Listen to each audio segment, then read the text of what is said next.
Goeiedag, jy is weer hier by Dieremaniere, baie welkom. Ek is Elsje van Jaarsveld en ons produksieregisseur Vianel. Dieremaniere, 'n RSG Backbazaar produksie waar ons gesels oor diere en hulle maniere van gedrag tot fisiologiese aspekte en veral daar waar diere 'n verskil maak. Nou dis waar ons vandag 'n draai maak. Daar waar 'n dier 'n hele gemeenskap beïnvloed tot so 'n mate dat 'n hele film se storielyn rondom 'n hond draai. Nou sy naam is Optel, die hond se naam, en Optel behoort aan die hele buurt. En in 'n stadium raak Optel weg. Jy kan nou net dink hoe ontstel die bure is met mekaar oor Optel wat nêrens te sien is nie.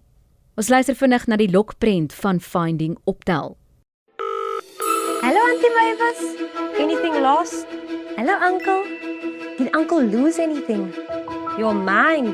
Your uncle, I can't most find that. The role detective needs to be ahead of the game. You still need to finish school. And Uncle still needs to pass the police exam. Don't eat that! Optel never went anywhere without the Serpie. Don't worry, Auntie. I'll find Optel. Waar Optel? Stolen. Who would do such a thing? I hope you don't plan to look for that missing dog. Her name is Optel. Don't you want it to be found? Don't get your hopes up. Life takes more than it gives. Sometimes the past is too painful to remember. Finding Optel won't make people like you more. That's not why I'm doing it. Then why are you doing it? Daar is aklige redes hoekom mense honde steel. I'll be careful, Auntie. Dit is bitter om die authorities te involve. Yes, Auntie. Hey! I want to be detective. Is het moeilijk nog? I know where Optel is. You probably get me into trouble. You are smart. You're just distracted. Clear? Clear?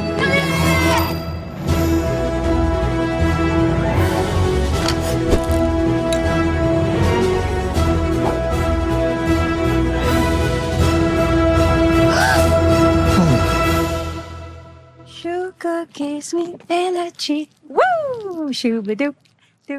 Dis 'n film wat in 2025 groot opslaa by die Kyknet Silverskermfees gemaak het.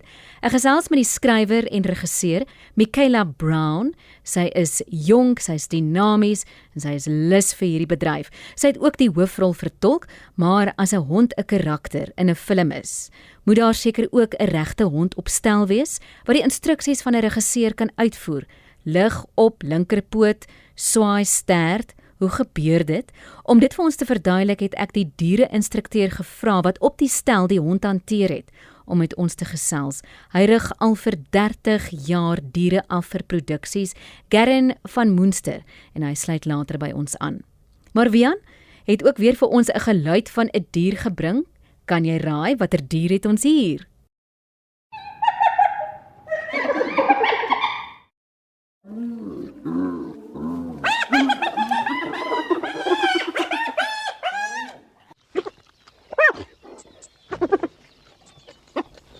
Dankie Vian, ons leidraad vandag is: my lag is uitbundig en effens skrikwekkend. My lag is uitbundig en effens skrikwekkend. Watter dier dink jy maak daardie geluid? Later kan jy toets of jou antwoord reg is. Aan die einde van die program sal ek vir jou die antwoord gee.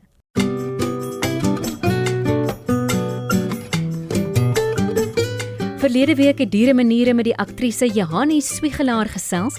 Sy is Naomi in Binnelanders en het ook 'n hoofrol in die Marlies film in 2025 gespeel. Sy het 2 honde, 2 grys papegaaie en 'n skilpad en sy bly in 'n kompleks in Johannesburg. Voorheen het sy nog 2 konyne en 2 visse gehad wat sy Petrus en Paulus genoem het. Gaan luister gerus na haar storie op al die digitale platforms, soek net na Dieremaniere.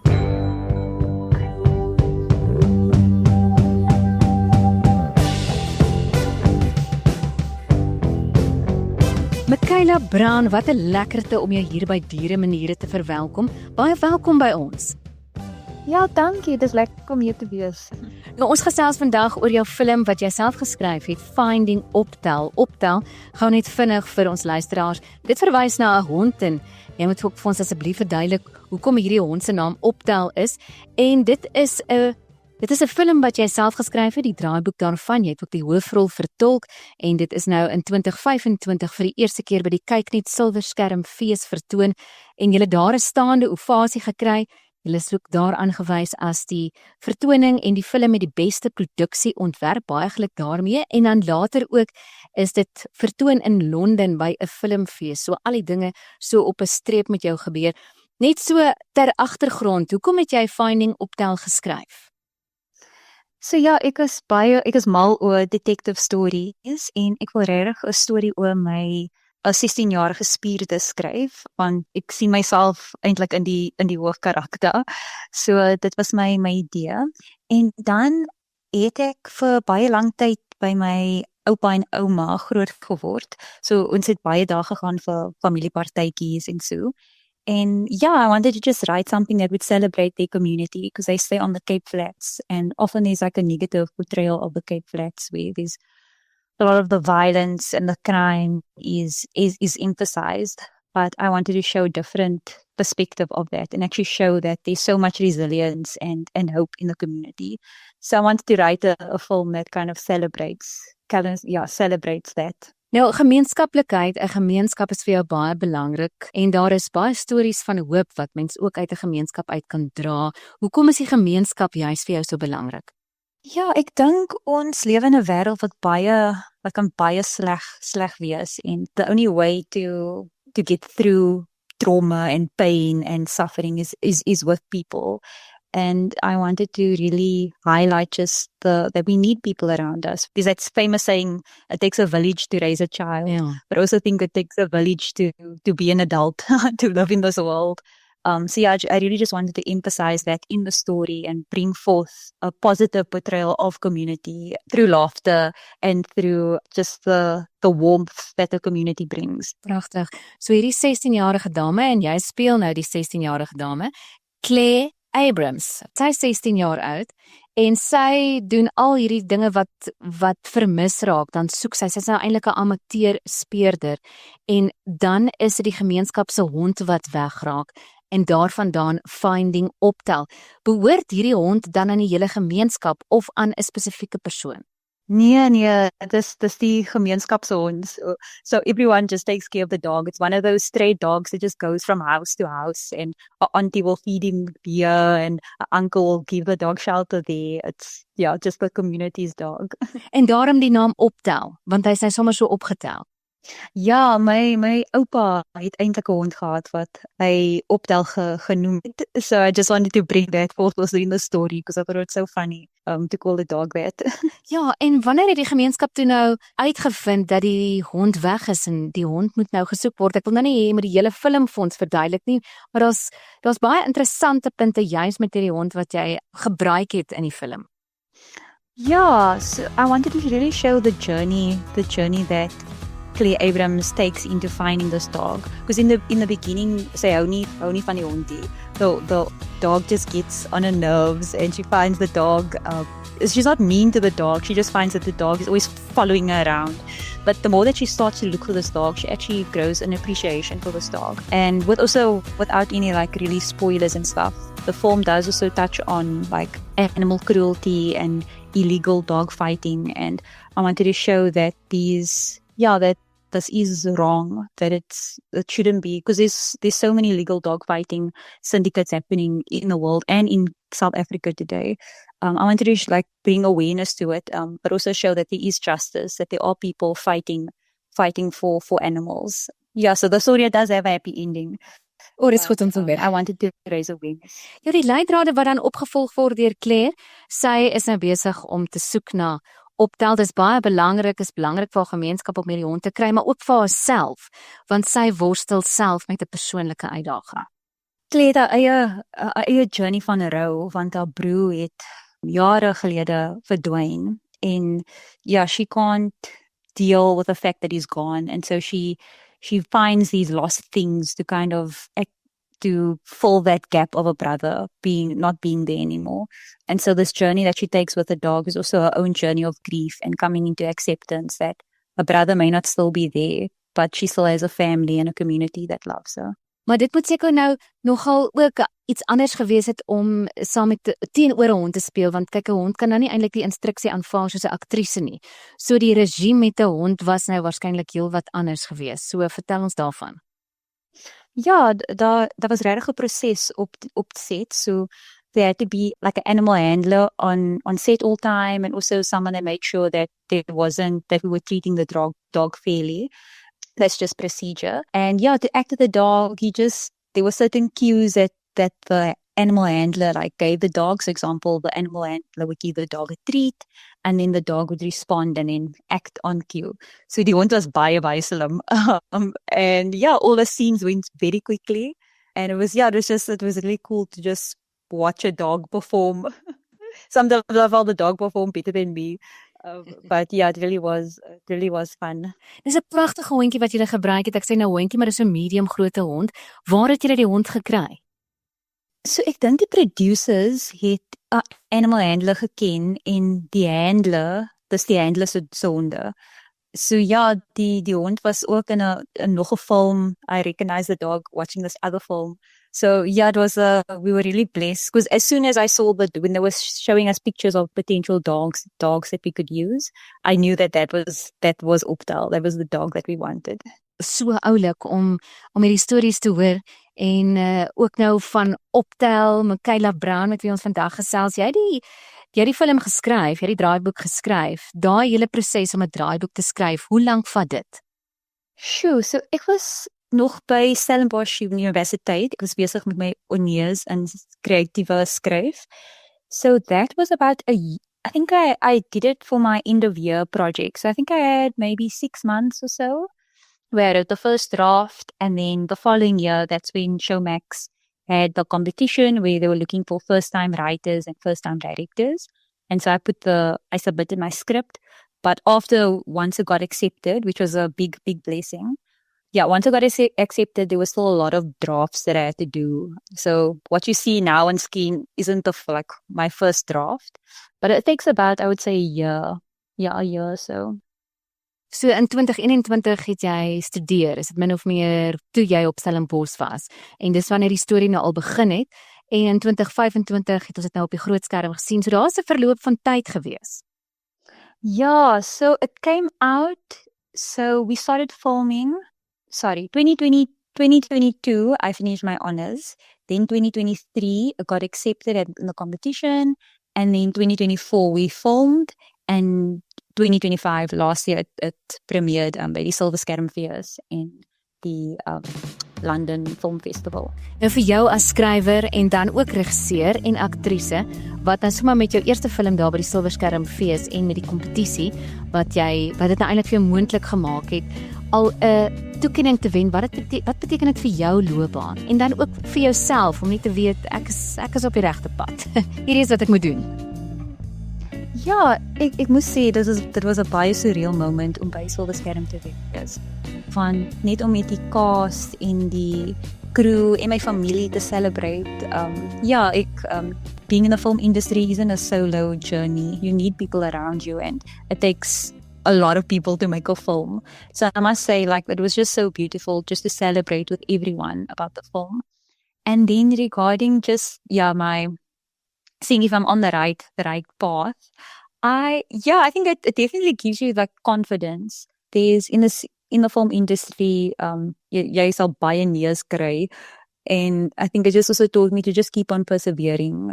If I didn't have the courage to put forth my script and submit it to a competition, then I wouldn't be here right now. So I think you need a lot of courage in the film industry, and I'm glad I put myself out there, and it's encouraged me also now going after the film, because sometimes you think, okay, you have a film, everything's going to be easy, maar dis nie altyd die saak nie. So I think it's just the thing of just endurance and knowing that there's people around you that support you and help you. And I think even my parents, they've always been supportive of my brother and I. My brother was also in the film industry, so I think for them it's also it feels good to make them proud, and also for myself to be proud of the work that I make. Maar dit moet vir jou moeilik gewees het om opstel te wees. Jy speel die hoofrol, jy moet die regie doen, jy het die teks ook geskryf. Dis 3 verskillende rolle, dis eintlik 3 verskillende mense se werk. So gee vir ons konteks hoe dit gewerk. Ja, so there was quite a lot of hats to wear, maar ek het baie veilig gevoel want ons producers, Dominique Jossie en Conita Adams, hulle was so involved in die hele proses. So hulle het ons, my broer en ek, gementor, and they just made us feel like just supported. So it never felt like overwhelming. Oh yes, there were moments where everything felt like, what am I doing? But they really were there just to support us. So I also, with Tracy and I, when we agreed that when I go on set, because I'm in quite a lot of the scenes, that you will take the reins of like directing. Partykeer was jy in 'n scene gewees en dan het jy gesê iemand anders moet, jou broer moet dan die regisseur wees. Yes, so during production, then you would take the reins, and then during post-production, then I would become more involved with editing and finding music, and so we found a way to balance our roles, which I think also helped. Like my brother and I, we're very collaborative. Like we get along well, so it never felt like I was too in over my head with all the titles. Nou jou lewe as 'n aktrise en 'n skrywer en dan ook regisseur, dit het nou sommer alles so vir jou aan die begin van jou loopbaan afgeskop. Maar terwyl jy aan die film gewerk het, ook toe jy nou geskryf het toe jy as 'n student was, hierdie was ook dit was een van die produkte en projekte waarmee jy besig was, dat jy miskien nie dadelike inkomste daarvan nie. So waaraan anders het jy gewerk terwyl jy besig was met die film? Sure. So this is baie tough for freelancers. But I think during 2023, I did a film internship at Thomas Films, and that supported me really well. But that was only for 6 months. And then things would just pop up whenever, like I always say, altyd die Here weet wat ek nodig het. So whenever I really needed like income, then these random jobs would come along. But my main work would be my writing. So I've written for short films, and I've done like editing, pitch decks, like that's kind of where my bread and butter comes from. And then things pop up randomly. You're also acting other things, which I think is good. It always keeps you on your toes. Ja, baie beslis. Nou Finding Optel het nou eintlik baie vir jou loopbaan beteken, het baie vir jou portefeulje beteken. Wat sien jy nou verder in jou toekoms? Waaraan wil jy aandag gee? Ek sal definitief nog skryf. Ek is baie lief vir skryf. So I just finished writing another feature film, which I'm hoping to start getting funding and like apply for festivals and that. It hasn't gotten picked up yet, but I'm hoping that things will develop soon. So I'm busy still writing. I'd love to start writing a series. I always joke with my friends and say I just want to keep writing so I can give them work, because the industry has taken some interesting turns. It's definitely growing, but work is quite scarce. Definitely keeping on writing, and then kind of see where the acting also goes, because I love acting. So I still want to develop those skills as well. En sal jy weer met honde werk of met diere, dalk ander diere opstel? Of course, I love animals, and it's funny because in my next my next script, we were working with more animals, so I clearly have a theme going. But I think the producers always say it's working with dogs is difficult, but I think if you get the right dog, then you will, then you set. I definitely will work with animals again. Wat was die gehoor se terugvoer? Watter rol dink jy het die karakter Optel wel gespeel? Nie noodwendig in die storie nie, maar in die gevoel wat die gehoor gehad het teenoor die film. Jy weet, watter gevoel het dit ontlok by die gehoor? The feedback was baie positief. Veral by Silver Skerm Fees, there was a screening in Retreat side, and we filmed close to Retreat, so people are aware of the location of the films, and just to hear the community's feedback and them just thanking us for just the positive light that we put on the community, like it was really heartwarming and so encouraging. And then when we went to London to the film festival there, it was also so interesting to see their response, because it's now internationally. And I thought, oh no, they're not going to get the jokes, they're not going to laugh. There's going to be a language barrier. But the people understood the jokes. And I think it's because there's universal themes in the movie that wherever you are in the world, you will also understand. Because I feel everyone has gone through a form of loss. So yeah, I think it was really encouraging to know that local stories can travel. Yeah, and that you can, if you feel like you have a story on your heart, just write it. You never know who that might touch. En soos ek verstaan, aan die einde van die film is daar baie deernis en daar's baie hoop. Wat wil jy gehad het met die gehoor onthou? As ons kyk na die film, wat moet dit vir ons doen? Ek sou sê, I think I mentioned it before, but that gemeenskap belangrik is, that we need people, and it was so encouraging. After one of the screenings, one of the audience members came up to me and said that she isn't South African. This was now in London. She said that she actually realized the importance of community and wants to get plugged into a community.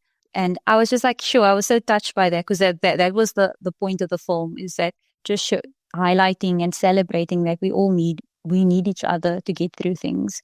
If people can just see that, we need community. And I also hope that people laugh. I love laughing, so if they laugh, then I'm happy. Ag Michaela, dit was regtig so verfrissend om jou storie te hoor en dan ook Optel se storie. En ook dit is op YouTube beskikbaar, wel die lokprent is daar beskikbaar. Waar kan mense nog kyk na Finding Optel? So die trailer is op YouTube, maar die hele film is op Showmax, so hulle kan dit daar kry. En dit is family friendly, so jy kan dit met jou kinders kyk, of dis vir alle ouderdomme. En voorspoed vir al die films wat jy nou nog gaan skryf in die volgende jaar en al die ander werk. En ons hou jou loopbaan dop. En dankie dat jy so 'n groot bydrae lewer tot die Suid-Afrikaanse vermaaklikheidswêreld. Michaela, baie dankie. Dankie, thank you so much.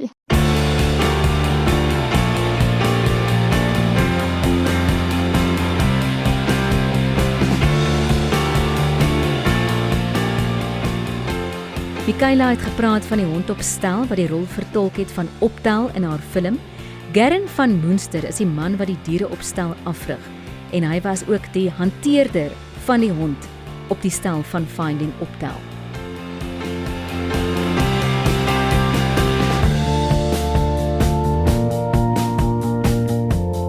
Watter diere word hoofsaaklik tydens 'n produksie gebruik? Ek praat nou van TV-reekse of films of 'n advertensie en met Finding Optel was dit 'n hond. Is dit gewoonlik katte en honde wat gebruik word?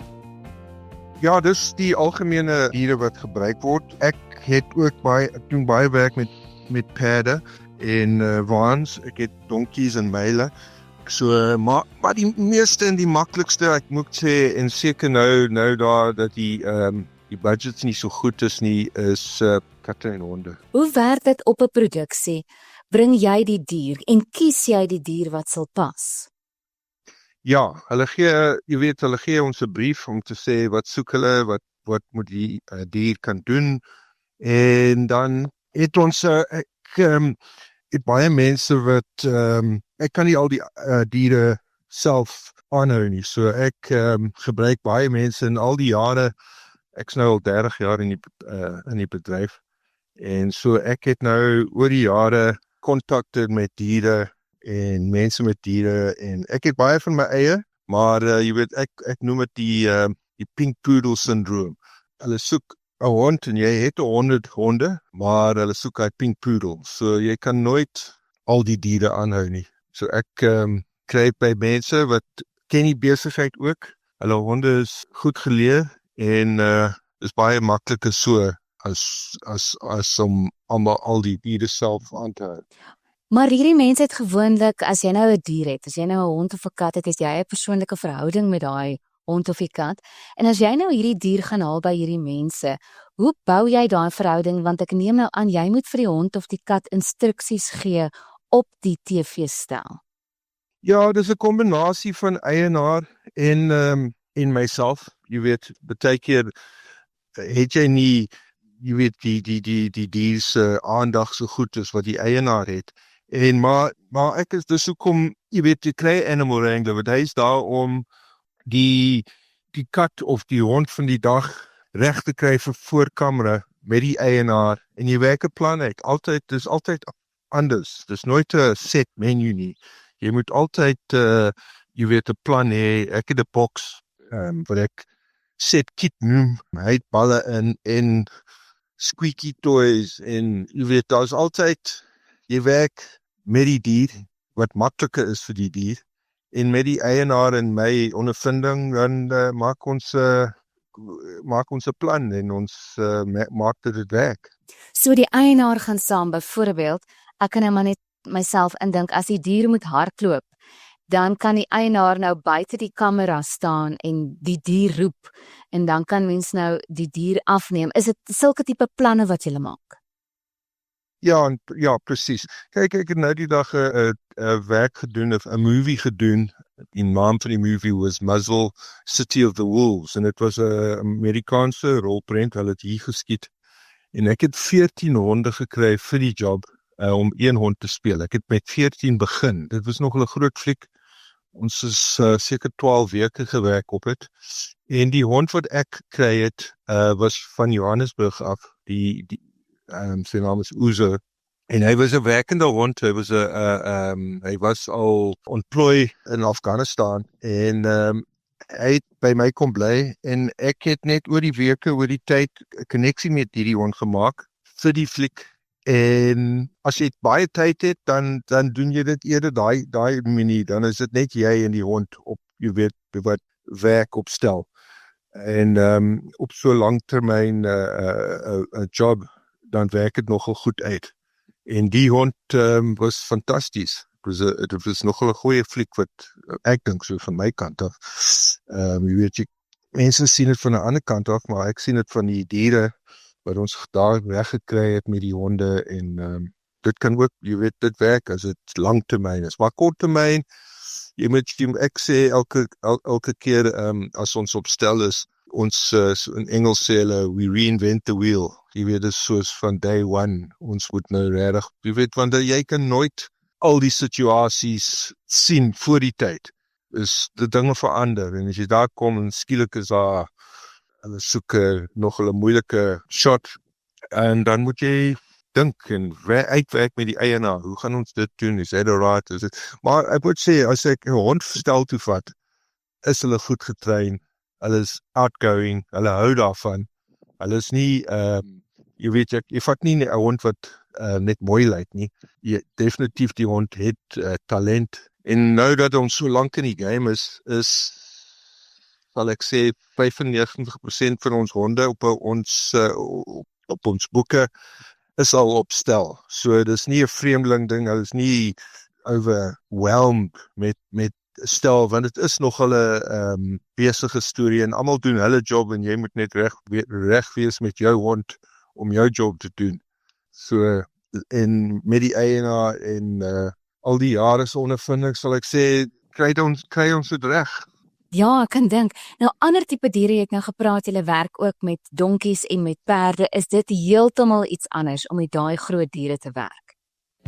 O ja, nee, definitief. Ek het baie perde, wel genoeg ek moet sê. En ek doen al die waans vir die period movies. Ek het 'n versameling van amper 100 waans wat van verskillende periode af, cowboy en modern en meer oudtyds. En ja, ek gebruik ek het perde, vlaamperde, dis 'n Suid-Afrikaanse perd wat ek gebruik vir trekwerk. Ek het 5 van hulle. En dis definitief 'n bietjie meer, daar moet jy op jou tone wees. Want 'n perd in 'n wa opstel, jy weet, dit klink baie soos Disney. En dit is baie romanties, maar dis jy moet regtig, die perde moet regtig goed wees.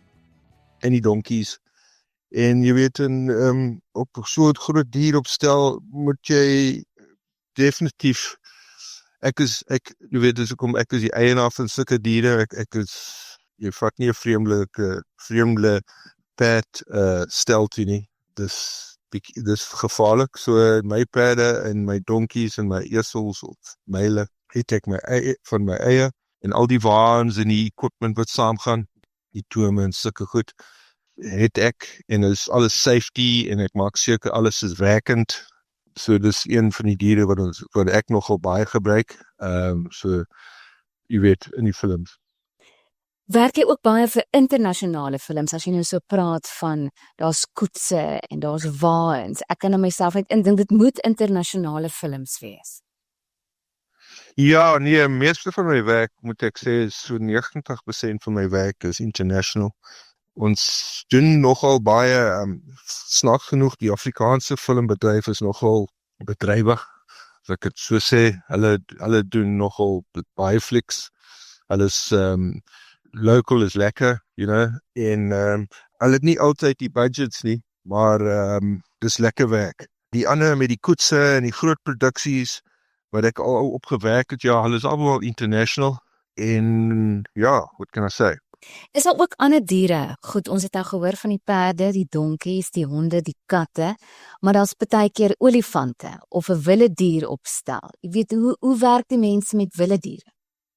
Wel, wat gebeur het nou al die jare, ek het nou die dag 'n job gedoen vir hy is nogal famous, ek het nie hom eers geken nie, Mr. Beast met leeu's. Ek was net daar vir my lisensie om te seker, om te maak, alles is reg en wat hulle doen is reg, en daar was 'n inspekteur. Maar daar is 'n maatskappy in Kaapstad wat spesialiseer in leeu's en cheetahs en hyenas en die wilde diere. Ek het gewerk met meeste van die diere, net om, jy weet, dis waar ek kom ondervinding om daai dier op kamera te kry. Jy weet, die safety en waar moet almal wees en hoe gaan ons dit doen en ons beplan 'n shot so met wilde diere en dit is altyd safety first vir die dier en vir die mens. Maar ek gebruik ook, ek doen ook soos, ek is nou besig om hondes op te lei vir 'n advertensie. Ons het al 'n fliek gedoen waar een van die mainsterre was 'n hoender en so ja, dis nie, en jy weet, ek doen ook skoenlappers en ons doen baie gogga advertensies, jy weet, daar is altyd 'n kind wat in 'n veld staan en hulle soek 'n ladybird wat moet so op een van die gewildste shots van 'n ladybird, want as hy oploop na die boonste deel van jou vinger, dan gewoonlik vlieg hy weg, en ons doen sulke goed met goggas ook, en ja, daar's alles, ons doen van groot tot klein, dinge raak bietjie moeiliker nou, met jy weet, baie security, wat nou, jy weet, back and claw, en just in general, die hele wêreld raak bietjie meer cautious met the movement of animals. Maar daar is nog ja, ons doen van klein tot groot. En ons maak seker dat dit werk en ons kan praat, ons kan die job praat en jy weet, die goed kan sien wat nie gaan werk nie en wat gaan werk en wat is makliker en hierdie dae is luister mense bietjie meer. Dis nie so wild, jy weet, dis nie die begin van die ons industrie, ons is nogal gewild in die wêreld, Suid-Afrika, en ons het 'n baie goeie tegniese input hierso in die Kaap especially. Die ouens is regtig baie goed met al die verskillende departemente en die diere ook. Daar's baie goeie wranglers hierso in die Kaap en ons gee wêreldklas quality werk met wat ons doen. Darren, jy het nou gepraat van jy is besig om hoenders op te lei vir 'n advertensie. Hoe lei mens hoenders op?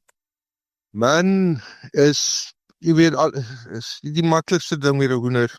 Hier staan een nou hier voor my. Dis, jy weet, dis kos en hoe om kies ook. Ons begin, ek het nou 26 hoenders by die huis op die oomblik. Hulle dis 'n eerste jy kies die regte wat sê breed van die hoender. So ek gebruik gewoonlik hierdie Brown Lomans of the High Lines. Dis 'n eie hoender, hy lê eiers en hulle is baie rustig. Hulle het 'n baie rustige geaardheid. Ek begin met so tipe hoender en dan kies ons hulle. Ons sit merke, ek sien hier net 'n blou merk op sy been, dan begin ons dan so het 'n boek en dan skryf ons elke dag hierdie hoender nom blou 2 of blou 1 Hy is baie goed om op te spring op die tafel. Ons noem hom tafel. Jy weet, en dit is met kos. Jy roep hulle, ons gebruik wat ons sê hot food. Jy weet, jy gebruik mealworms, hulle is mal daaroor.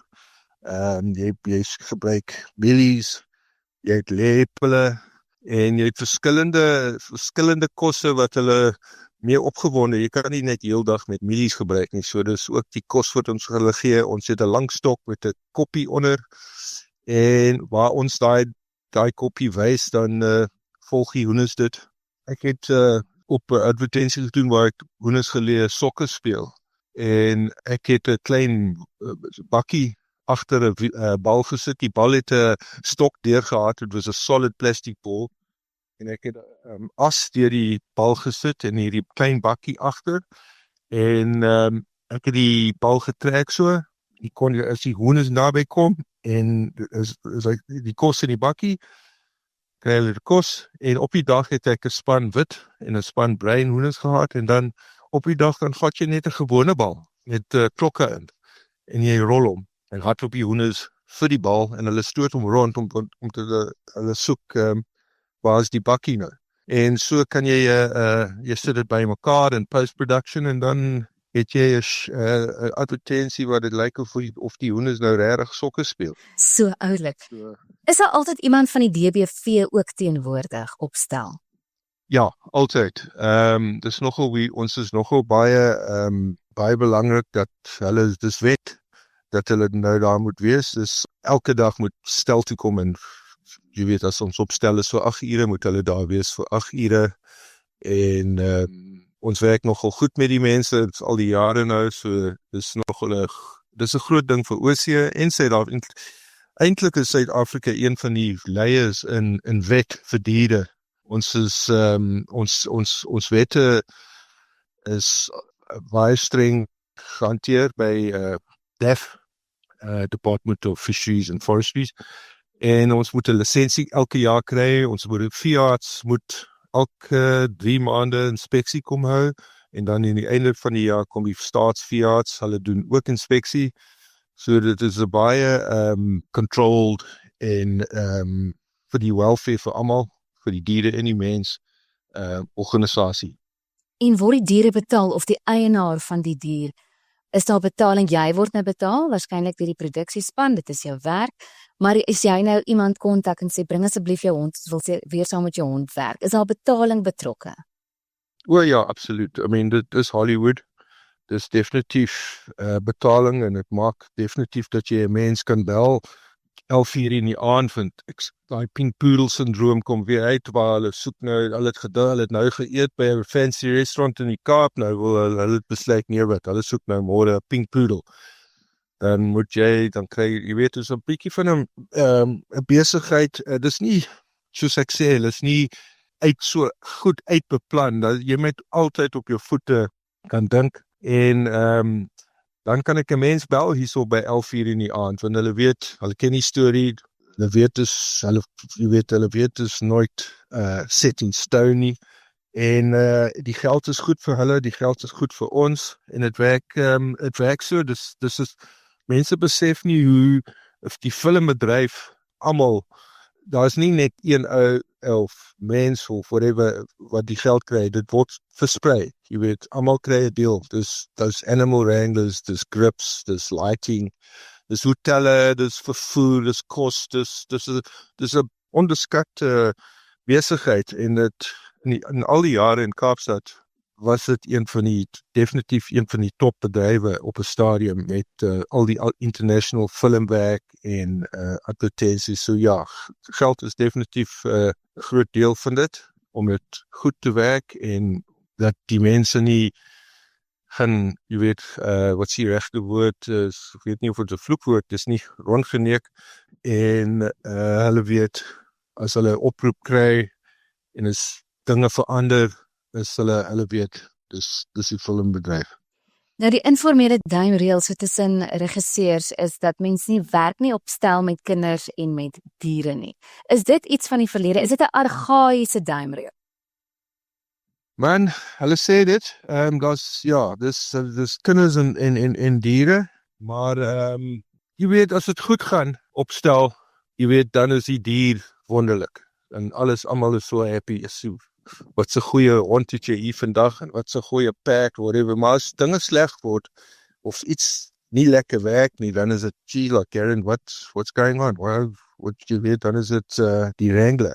Maar dit is bietjie meer van 'n verlede, ons is bietjie meer professioneel, ek dink ons werk baie beter as in die ou dae, want ons het baie meer experience. Jy weet, ons kom van 'n kultuur van film maak nie, en diere, jy weet, ons het bietjie ons is baie op ons eie hierso in Suid-Afrika, jy weet, die Amerikaners in Europa het al baie jare so ondervinding met diere, ons nie, hierso in Suid-Afrika, ek het met 'n paar, wat hulle noem, master trainers gewerk in die verlede, en alles, jy weet, ons het van hulle geleer, maar ons het dit opgebou, daar's 'n paar van ons wat in die besigheid is, en ek moet sê, die produkte wat ons gee nou is wêreldklas, en maar nog steeds, jy weet, 'n dier is nog steeds 'n dier, en dinge verander baie vinnig, soos ek sê, dis nooit alles, jy ken nie al die elemente wat daar gaan wees daai dag, die wind kan waai, dit kan doen, jy weet, ek het altyd hierdie klein boekie gehad, with 101 excuses, wat kan verkeerd gaan, jy weet, nou hou ek hou my bek daaroor, in 99% of the time, want ons doen ons huiswerk, is alles reg. So, maar dit is nog steeds, jy weet, dit is nie maklik nie, dit is nie, jy weet, jy moet seker bietjie meer shots doen partykeer, maar die kombinasie met kinders en diere sal altyd, jy weet, 'n tough een wees, maar dit is nie soos in die ou dae. Ons is en natuurlik met AI en wat nog 'n groot ding gaan wees, en CGI en al die tegnologie, kan dinge makliker gemaak word, so dis nie so erg soos dit was nie. Karen, baie dankie, is wonderlik om te hoor dat ons Suid-Afrikaanse diere so by internasionale mense byval vind, en dat ons diere so pryk op die internasionale filmstelle. Baie dankie vir die gesprek vandag. Ag, presies, baie dankie.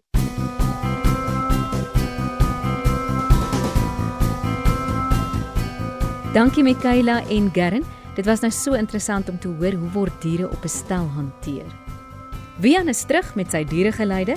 Ons leidraad was: my lag is uitbundig en effens skrikwekkend.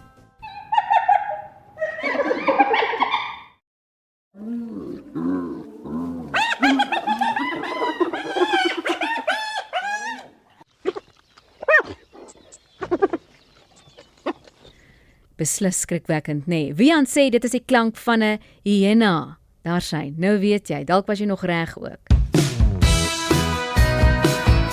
Dankie weer eens vir die saamluister. Onthou om 'n draai te maak op ons sosiale media vir RSG op Instagram en Facebook. Jy is ook welkom om vir my 'n e-pos te stuur by media@elsjevanjaarsveld.co.za.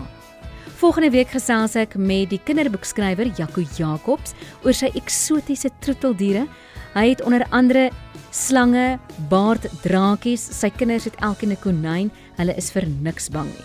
So groete tot volgende week, ek is Elsje van Jaarsveld, mooi bly en geniet jou diertjie.